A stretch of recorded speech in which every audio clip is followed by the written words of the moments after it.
On today's episode of Unbinged, we're talking about the season 2 finale of Peacemaker titled Full Nelson. We're going to explain that ending, talk to you a little bit about Salvation Run, a run from the comics that could connect to all of this, what Checkmate could mean for the future of the DCU, how this all connects to Man of Tomorrow, and give you a review of the season finale and overall season 2 of Peacemaker on an all-new episode of Unbinged starting now.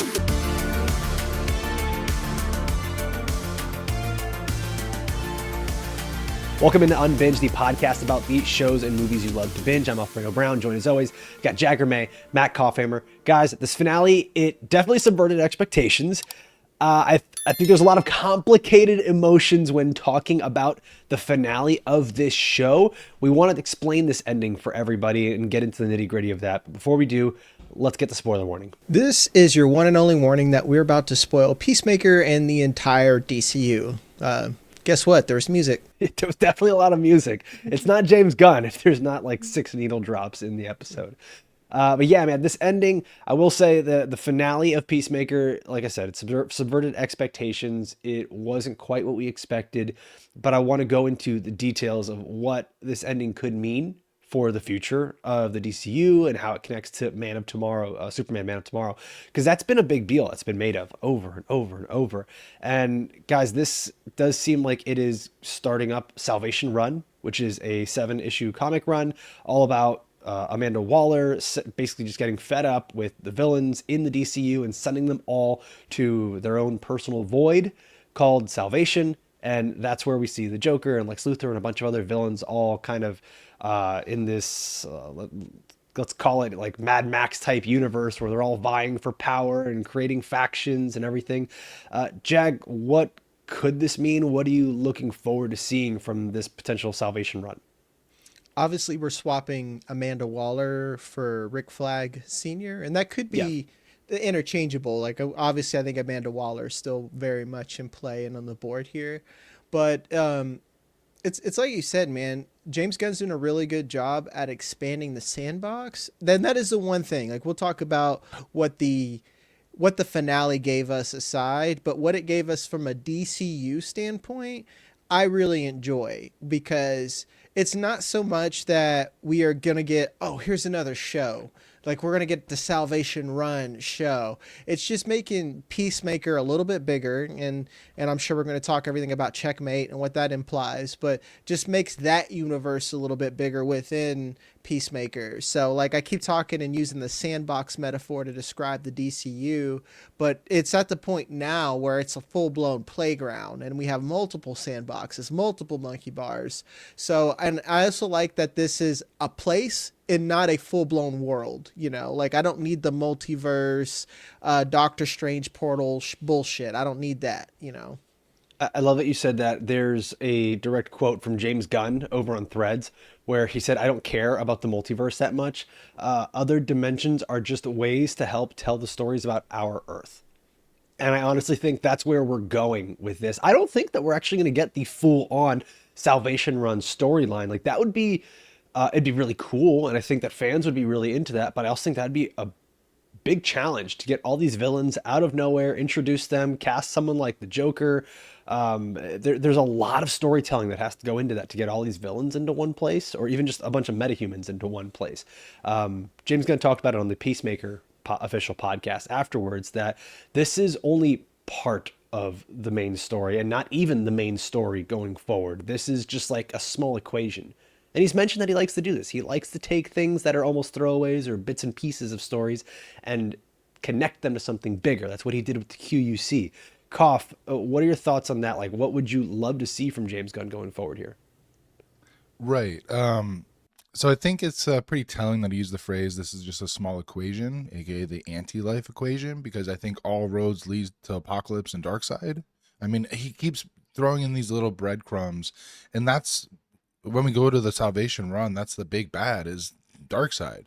So could this be his way of introducing the new gods and Apocalypse and Darkseid and Granny Good or Goodness and all these different players, and Orion, who suspiciously has a similar look to Peacemaker, and that could be the connective tissue of where Augie stole this technology from the new gods and brought it into our world. And that's why Happerson is like, oh, this technology is so much farther beyond anything we have terrestrially, because it's from literally Apocalypse. Yep. So could this be the way that he introduces these big players in a way that almost feels like a throwaway? And I know a lot of people were disappointed with this finale because it went against their expectations. And a lot of people were leaning into the multiverse and like, oh, how is Earth X going to interact with us? And they had this, oh, they're going to come invade us and stuff. And that's not what, especially what you're saying with the quote. James Gunn doesn't give a shit about that part of the multiverse. He just wants it to use as a way to tell his story of the characters on screen. So this whole season, while he was showing us, hey, here's 99 doors or 100 doors that we can explore, that wasn't the point of this season. And that's why I think a lot of people lost sight of along the way. This season was about Peacemaker's emotional journey, Harcourt's emotional journey, Adebayo's emotional journey, becoming more mature and realizing they need to trust themselves. And it literally set up the entire payoff of Checkmate. So I think we're going to get not only the Darkseid and Apocalypse version of this Gods and Monsters era, but we're also getting the street level stuff with Checkmate. So I think he's done a masterful job of giving us things that we don't expect or even think we want, while also paying off the emotional journey that we've had all season long. I think multiple things can be true here, where he did a really good job at expanding the universe and setup, but you saying that there was payoff on the emotional journey, I can't get behind that. And I'm sure I'm gonna put a pin in that because I need time to unpack that. But you did mention something that I want to expand on, that I really want to see, and I think is perfect. Granny fucking goodness, man. Eric Stone Street. That's the fan cast, Doc. That's the fan cast. Give me Eric Stone Street as Cam Granny from Modern Goodness. Family. Yes, give me that. Amazing. Incredible. Yeah, set him up. Yeah, and like obviously we can't get Apocalypse or Darkseid right now. Like we can't get the exact Salvation right. And anybody who wants that, you're a fucking nerd. We need a little bit of setup for this. Make Granny Goodness. We love the nerds film. too, though. We love the nerds. We too. love you, but I'm just saying, like we're like, come on now. Take it easy. Slow down. Yeah, we need to work up to Darkseid, But I think Granny Goodness would be like the perfect like mini boss for that entire universe there. Yeah, the cool thing, I started doing some more digging on Salvation Run and finding out that this little void that all of the villains end up going to, we hear these creatures in the background. You almost hear basically like a dinosaur of whatever you're hearing when Chris is looking off into the distance there. And we do come to find out later that in the comics, that's sort of like the training ground for Darkseid's parademons. So essentially, we're going to get like Hard Knocks Apocalypse here, where we could end up just seeing like training camp with the parademons and like have Granny Goodness in there. And I mean, the new gods, this would be a great way to introduce them. Like you said, Koff, this is the Gods and Monsters era. I would love this. I think it would be a unique way to just kind of insert really quickly that our DC universe is much bigger than we think. But we don't have to go into that all right now. Like, I don't think we need to pull the Zack Snyder and be like, you know what we need to do? First big movie out of the gate, let's bring in Apocalypse, right? Like, we don't have to do that. We can build there, but we can establish that they exist, right? And we can do that. Like, so I get what they're doing here. I want to talk more about how this could connect to Man of Tomorrow, because James Gunn saying that this connects to it, but it's not the main goal of Man of Tomorrow, and it's not the main storyline of the DCU. What could it be? Like, how does this work with? It's assumptive that it's Brainiac, right? Like we're all assuming that. He has not denied that. He said that he knows that when he put out the script with the brain on it, that everyone was going to know it's Brainiac. How in the world could this even connect to Brainiac? Is this him detecting all these dimensional rifts? Like, what could it be? Yeah, I think it could be that. Obviously, Brainiac is out there somewhere, and once he finds that blip that Kal-El or even Kara is out there somewhere, it's going to summon him. we can't forget that Brainiac and Apocalypse sort of have a beef. So I'm interested in maybe we have these multiverses where we can bring in a Brainiac. Like I said, like I like that the multiverse is a tool and like a closet where or like a set and not so much like a whole fucking thing like Spider-Man No Way Home. Maybe you can bring in Brainiac that way, but maybe we can do two things at the same time cuz like I said, I like how James Gunn is expanding and not so much moving forward. Because you got to think the MCU, we're already on to legacy characters, and it feels like too soon. We don't even have X-Men yet. Like right now, expanding outward gives us that opportunity to both bring in Apocalypse and Brainiac at the same time, and maybe we can set up that collision course at some point in the future. Yeah, guys, I'm very intrigued to see how this ends up going forward. And what I want to do is let's circle back to Peacemaker, because this ended up being something where we see the creation of Checkmate. I want to talk about that, but before we do, I want to remind everybody we have got a giveaway going on right now, a $200 Amazon gift card giveaway, and that is going to go to the person with the best theory or comment in an Apple Podcast review. All you have to do is leave that review over on Apple Podcast and send a screenshot over to unbingedpodcast@gmail.com. We've already got a few in there, not too many, but just enough in there where the odds are actually pretty good that you will win the $200 Amazon gift card. So be sure to submit that, and we're going to reveal the winner on our October 27th premiere breakdown episode of It, Welcome to Derry. That reminds me, we got a bunch of great shows we're going to be covering right now. We're covering Gen V, Task, we just finished Peacemaker, Alien Earth. We've got It, Welcome to Derry, Landman, Stranger Things, Fallout. There's so many great TV shows and so many great reasons for you to subscribe to Unbinged. But guys, Peacemaker finale brings us Checkmate. Jag, you had been calling this, you clocked this since like episode 2 of this season and had been hoping and praying for it, and we finally got it. Was it satisfying for you to get Checkmate here on screen? That was the one thing, like to me, that was the one big payoff on this beyond this setup for future things, because it's what I keep bringing up. This is what we wanted from the show. We want it to grow beyond Chris Smith, and it's not that we don't love Chris Smith. It's just that I love Judo Master. Everyone loves Vigilante, and we don't have to have this focus as with Peacemaker being the linchpin, where we already talked about this last episode. They can work like the JLU and Koff. I love that way you said street level. I want them to be like the street level espionage JLU over here, where we can focus on different characters at different times, and Peacemaker can go to the background, and it's okay. And I think that's what we have here, and I love that, and that's what I wanted. I didn't need even the whole comic accuracy of it. I just wanted the super group, so everyone's a main character, you know.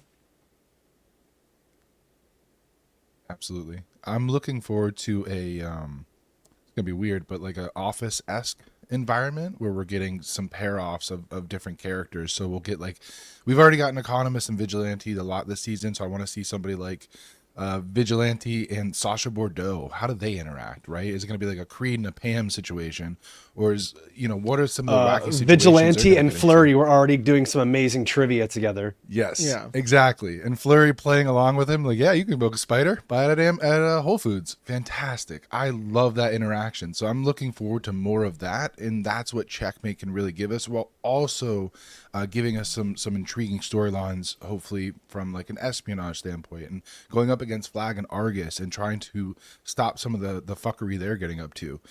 Because it went from Flag being like, we gotta save the world from these rifts that could potentially rip us apart, to suddenly being Team Luthor seemingly overnight.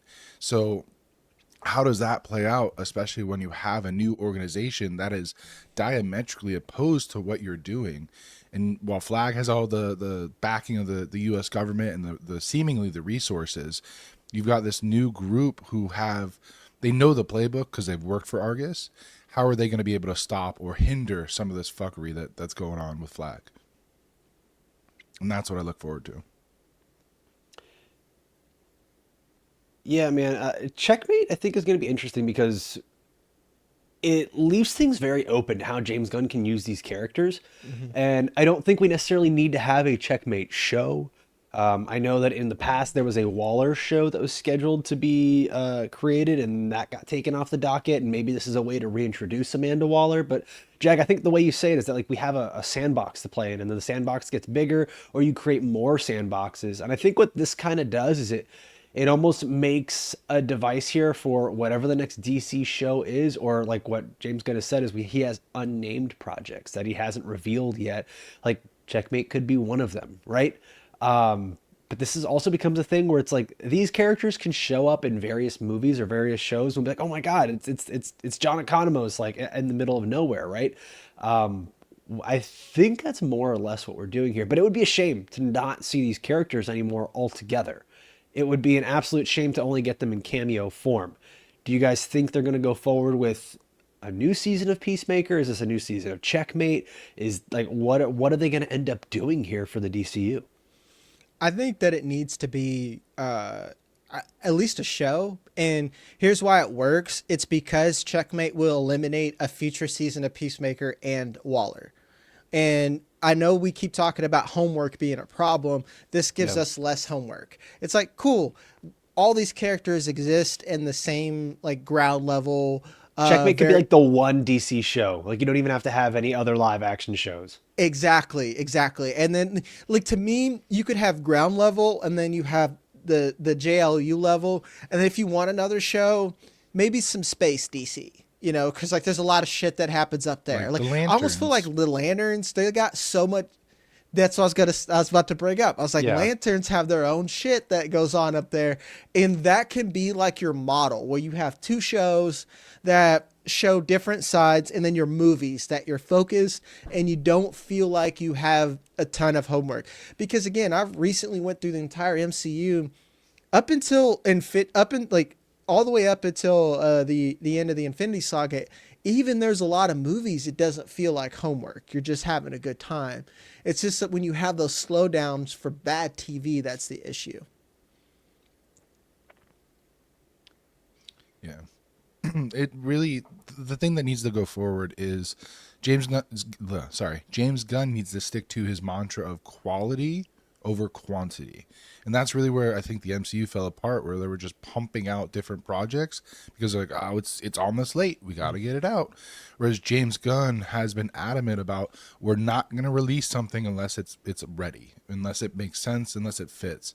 So as long as they keep that mantra and they don't just start churning out content for content's sake, then I think we're going to be okay. If they start going the route of like, oh, every character that the fans like needs its own show, that's when you get down to a slippery slope and it becomes, like I said, homework, and it becomes just messy. So if they can keep this almost streamlined, then I think we're in good hands.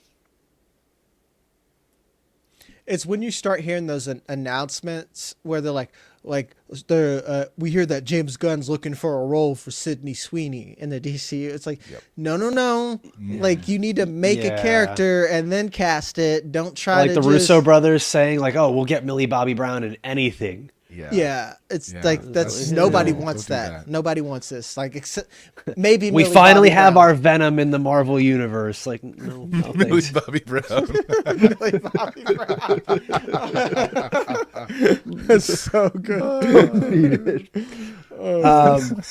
Okay, so there's a bunch to talk about with this show, and it kind of feels like we can't talk about all the different characters and how they felt and how the scenes and the pacing of the show went without like just truly giving a review and how we felt about a bunch of these characters. And one of the characters I think off the top that I want to talk about is Rick Flag Sr.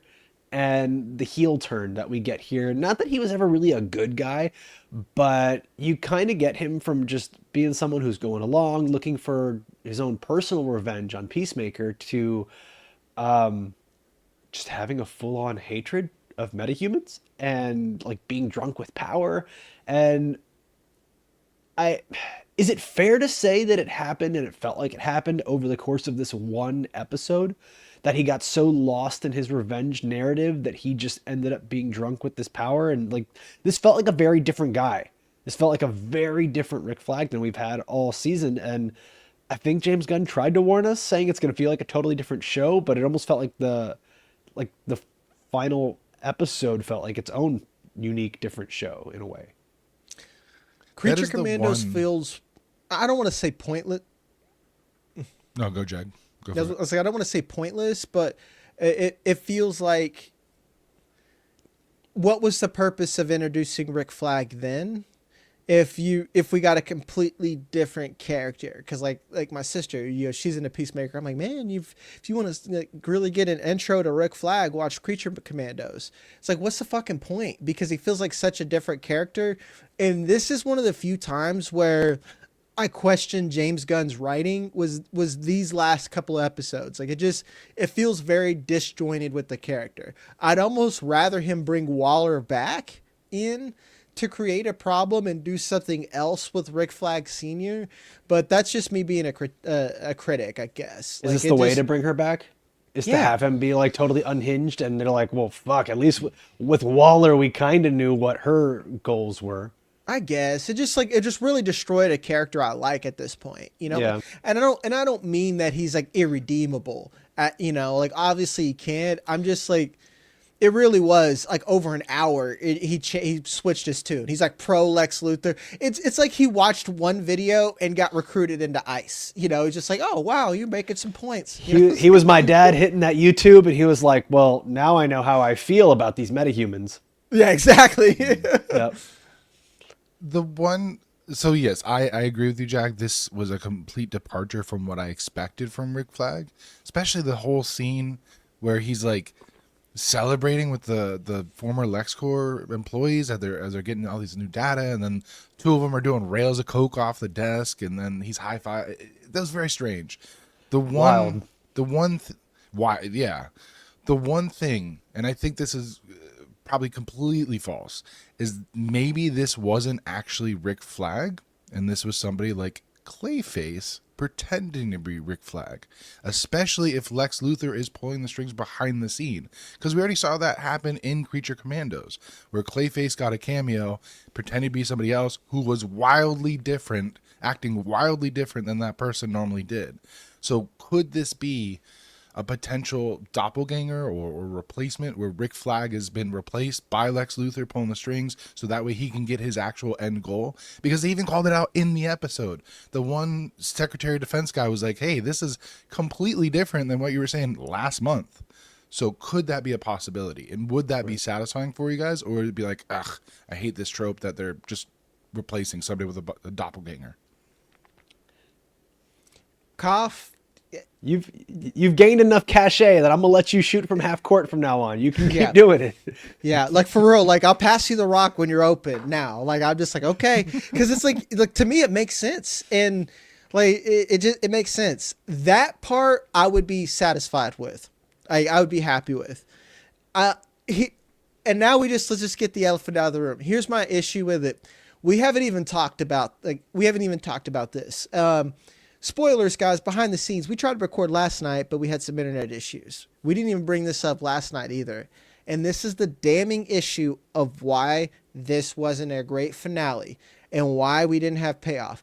What the fuck is going on with his brother? The whole entire setup is for a Nazi multiverse, and we're going to say that, oh, it's not going to be a whole multiverse problem with Keith. They never even addressed that. I mean, yeah, they addressed that like some shit happened and the emotional factor of it, but we didn't get any of that. That's just, I get that where you enjoy emotional things, Cough. That's just not enough, dude. Like to me, this was quite literally ending on an interpretive dance. It kind of fucking did, man. We sang some songs and we danced around, but nothing. Okay, that's a fucking sitcom though. But like none of the things. We didn't even get resolution on the alien. Like they didn't even like knock. I thought we were gonna get that, man. Like they brought him in again in the episode, and we saw him. And they also. This is something you said earlier, Jag, and we said on our previous recording and everything. They gotta stop hyping things up out of nowhere, man. Like they were sending out all these and. You know what? I blame myself for having a phone. Like that's what I'm gonna do. Is I'm just gonna blame myself because damn it, Threads, Mark Zuckerberg. Like just don't go on social media. Don't like care about anything because they were posting photos of the alien and the little creatures that he keeps like tossing in the incinerator. And it's like, oh cool, we're finally gonna find out what that is. You know, I don't know. Like, you're right. Like, we just didn't get any of that payoff. We got a lot of the dude. Calling it a interpretive dance of a finale is spot on and fucking hilarious, because that's exactly what it was. And to have the major cameo be Foxy Shazam showing up, which, like, It's not a cameo. maybe that's a major cameo to James Gunn. It just, like, it didn't feel that way to us. Like, everyone was out here theorizing, is it Blue Beetle, is it Booster Gold, is it Overman, like, what could we possibly get? Does Amanda Waller come back? Like, there's a million things. Once again, that's on us. We just shouldn't have phones at this point, I guess. But, like, then don't do that. Don't say that I haven't even given these to my publicist. These final 3 episodes are the best writing I've ever done. It's going to be something totally different. Like, you're not wrong. It was totally different from the beginning of the show, but I think it subverted our expectations, sometimes in a good way, but for the most part, it was disappointing. It was disappointing to sit there through the finale. We needed one more episode, and like, again, like, it's like that's why I have so much pushback against you, like, saying that there's a lot of payoff. There just fucking wasn't, dude. There just objectively was not. Like, and this is what I'm saying, emotion aside, there is zero fucking payoff for setup. And I literally write for money. I've studied writing my whole life. You can't do that. That is not good writing. In jokes, we got a lot of, like, the boat kept getting referenced all throughout the season of Chris and Amelia on this boat. And we kind of saw what it was, and it was just, okay, they're at a concert, they do a little spinning dance thing, and they kissed, and that was it. And it became, like, I get it. I get it. There's a lot of, like, deeper emotional things, and we get somewhat of a payoff, but that didn't feel like it was enough. No. Like, it was a good episode. If they would have given us one more with Keith's brother, that's a fucking finale. Something. And Jag, to compound on what you're saying, like, you're saying you wish we would have had another episode. That doesn't make this a bad series. This was a good, like, you don't want another episode of a bad series. This is a good show. It was a good series overall. It was a success, but I think you could still have a successful show with a finale that makes you go, not awesome. Like, that's how I felt about Alien Earth. Alien Earth was an overall very good show with a finale that left me going, oh, that was it? Okay. Actually, that's a perfect comp. Literally, that was the same thing there. I'm like, wow, man, I was really enjoyed that ride. And then it just, like, cool, well, it's over. You know, it just kind of kicked you out. It's like, glad you had fun. You're like, wait a minute. You know, like, it's just, this is a trend that no one likes. Nobody likes it. It'd be one thing if I'm the one guy who's coming in here and saying, I don't like Peacemaker. That's not me. I'm not, like, whining and complaining and bitching. Everyone is upset that we're getting edged. And then it's not even that, like, okay, you know, this was fun. Let's actually get to the course. It's like, no, we got to wait 2 years. So I got to wait how many movies and casting to get any resolution on David Denman's character. You know, it's just, it's not good, man. And this is why I said multiple things can be true. Multiple things can be true. It was a good episode of TV. It's a good show. It was a good season, not a good finale. James Gunn did some good writing and expanding things. He hit some emotional notes, but he set up jokes. He set up things with zero payoff. There was about 10 minutes of montage, dog. That's poor writing, man. That's bad writing. I'll give you that. I love James Gunn. Like, he elongated the finale. Yeah. He elongated the finale. This was the longest episode of the season, and it felt like there was more filler stuff in there than ever before. And they also, like, as I enjoyed the emotional beats with Adebayo, but it also felt very misplaced and jammed in out of nowhere. It kind of felt like, oh, we really need to resolve this somehow because we really like this character and this actress is good. Like, Danielle Brooks, she crushed her scenes in this show. Don't get me wrong. It all kind of felt, it was clunky. It was clunky at times in this finale. Koff, I know you feel a little bit differently. You do share some of the same sentiments, but, you know, present your evidence to the jury. Right. So pacing wise, yeah, this episode definitely was egregious on its pacing. It would start action, then stop for a music video halfway. So I get that. I understand the disappointment. I just don't agree with it. Maybe it's because going into the episode, I had read something that in the original script, Harcourt had killed Keith before she went back through the doorway. So that was going to be the resolution. But because of the reaction, I guess, from him being in the show, they decided to rewrite that to keep his character alive and open for possible storylines in the future. So I guess going into the finale, I kind of expected not to see anything with Keith. So I wasn't disappointed not seeing him. So maybe that's just me personally having been That's primed bad not to see writing. him. But it Is yeah, it? I don't know. Isn't that a product though? But like that's a product of, like, we always complain about having to do homework. The fact that you were okay with it because you read something beforehand, like, not everyone that's watching this is going to get that same Right. experience, right? So like we kind of have to put ourselves in the shoes of the person that doesn't see something like that. Right, but what I'm getting at is, yes, me personally, I was primed not to see him, but I'm also okay even if I hadn't been primed not seeing him, because let's remember where we left him. He was going to the fucking emergency room. He was an inch away from dying. And so to see him come back immediately, maybe it could have worked, but I think it makes sense to give him time to recover and to come up with a plan to either go after Chris or come fuck up our world. So I didn't expect to see him in the finale at all. So I'm okay with that aspect. The parts that really, I guess, I'm disappointed in are the Rick Flag reversal, seemingly from a character standpoint. But again, I'm hoping that we'll get some sort of reveal that he's been replaced by a doppelganger. And then the pacing is my biggest issue. That one middle scene. Hey man, if you're right about that, Cough, like, we need to get you playing the lottery. We need to get you doing all kinds of shit, man. Like, just go and become a gambling degenerate. Like, we'll get you a DraftKings account, man. We got you. Yeah. No free ads. Set me up a Just saying, parlay, make some buddy. money. Yeah. Hard make rock some bet. money for the Let's show, go, state of guys. Florida. Yeah. But We need a studio. Yeah. Oh, I love it. The one part that was so egregious to me was the montage where the one chorus kept going over and over. It was like fucking my heart in the ass. Like, that was egregious to me. And I was like, man, that's a little too. And I was a love the moment F killer. word. I love saying fuck. And just it was a little egregious. So that took me out. But otherwise, I was, like you said, Jag, I am here for the emotionality of these characters and seeing the depths that somebody like John Cena can go to, Danielle Brooks, even Jennifer Holland. When we see the bookends of them on the boat at the beginning, where they show her running away from her feelings, quite literally, to the bookend of Foxy Shazam showing up and her accepting and leaning into being with Peacemaker. I think that was a beautiful bookend. And then to have that ripped away from Chris again, where he gets shoved into the Salvation doorway by Flag, I think that was all great emotionality, and those emotional beats hit for me. So that's why I was okay with this finale, because it did what I wanted to do from a character emotional standpoint, from a growth standpoint, and setting up future storylines. So I get why you could be disappointed that it didn't pay off some of the things that they set up this season, but I'm hopeful, and I trust James Gunn enough that payoff is just getting kicked down the road.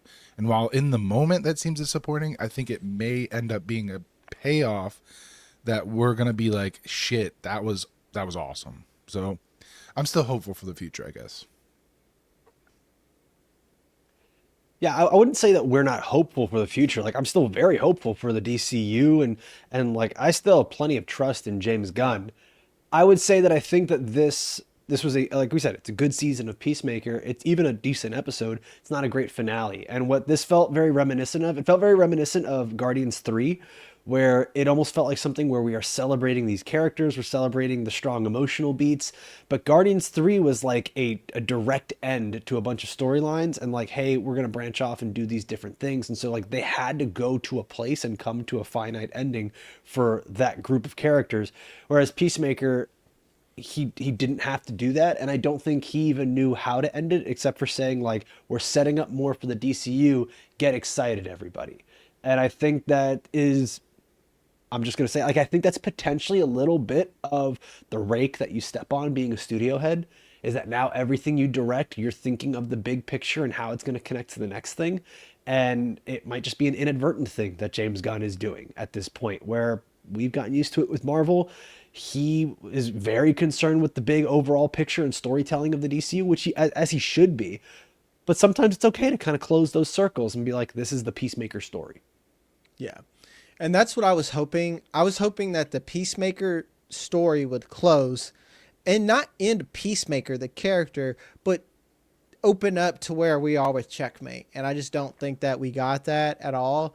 And like I said, like I love what both of you said. Like I still trust James Gunn. I just think this was a miss. Like homie just missed. He's been cooking a lot, and again, it's just this one episode he missed. You know. So what more did you want him to do to set up?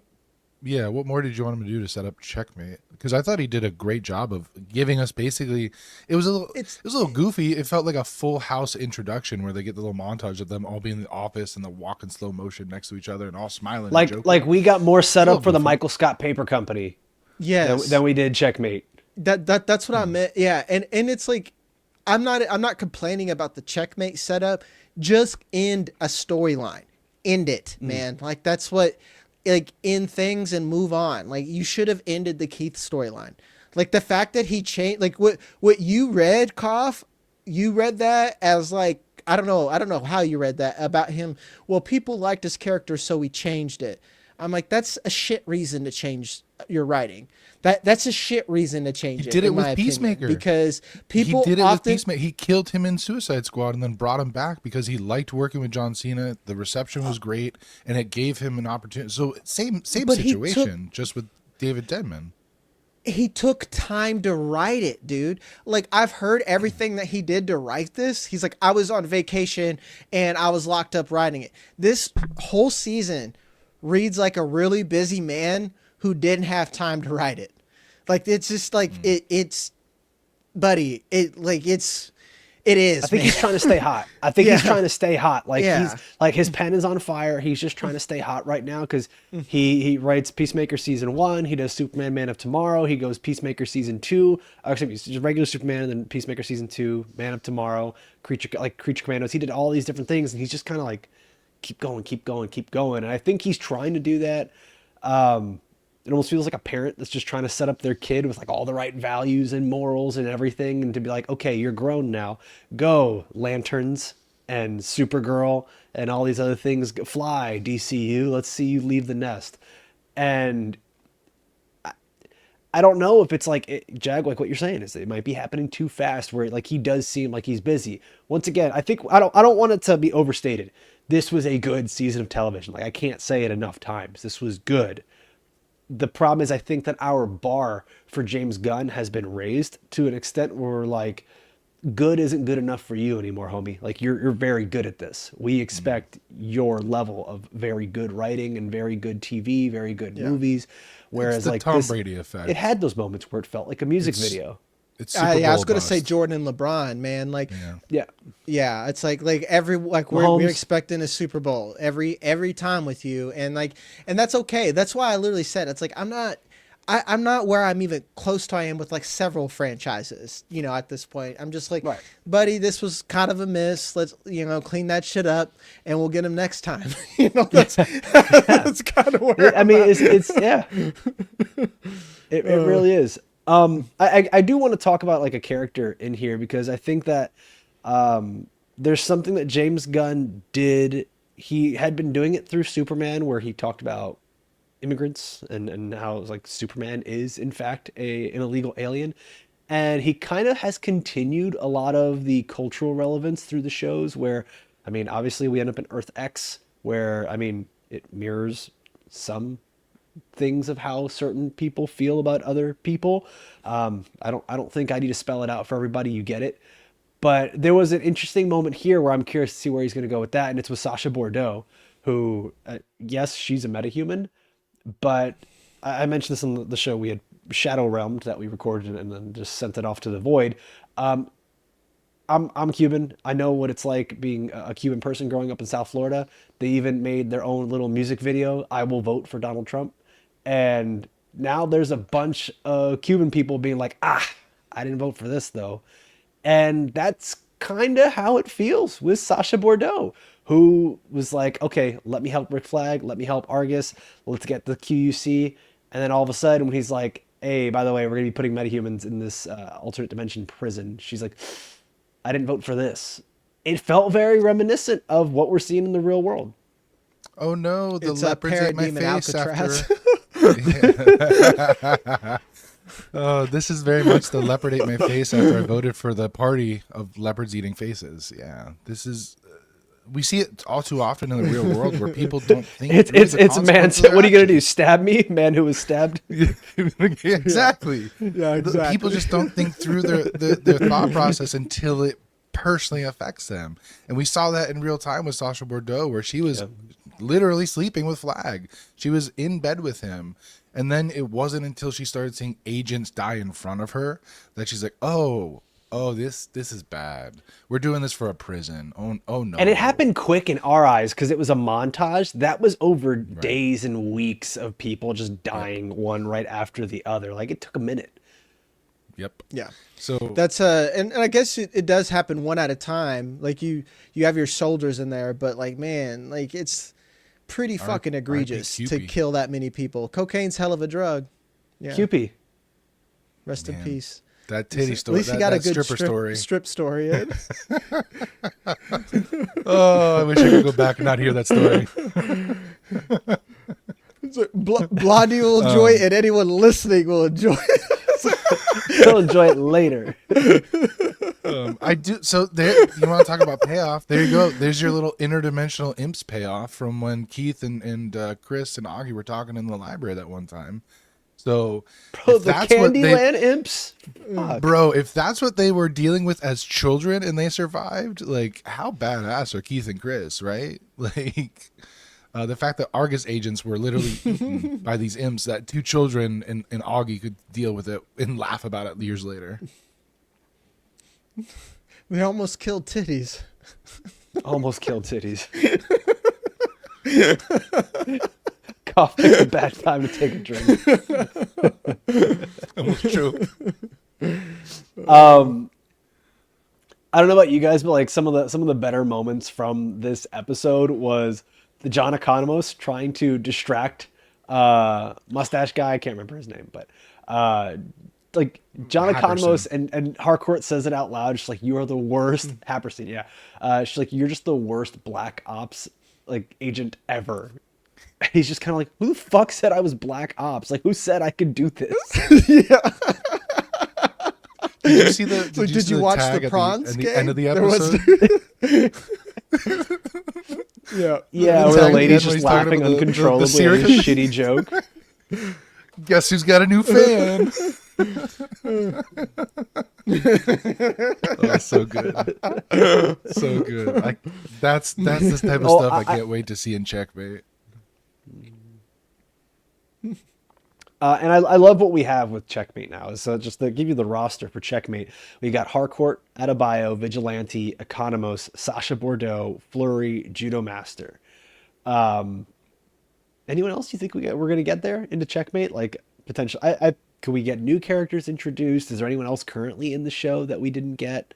I'm kind of wondering, like, do we get Waller? Could we potentially see Weasel in the future? I know that James Gunn says we're not done with Weasel, but like, Well, he's not around. His brother needs a job. You know, like he needs work, dog. Going to He's got Salvation. Maxwell Let's be Lord. real. That can't Weasel's last going forever. to Salvation. No. Weasel will thrive in Salvation. What about White Rabbit? Could you imagine? don't Like, think he could you will, see them dog. bringing her back? They gave her a cameo. I think that was just a Why fun not bring her cameo. back? Yeah. Sure. Oh, I mean, never mind. You could have said the same thing about Judo Master from season 1. So Yeah. I don't know. Like it's James Gunn, man. Like nothing is off the table. Guys, let's do this. Every show we watch, we give it a rating 1 to 10. I think let's do this. Let's give the finale itself a rating 1 to 10, and then let's give the season itself a rating 1 to 10. So, Koff, why don't you kick us off here? What was your rating of the finale and your rating of the season? Man,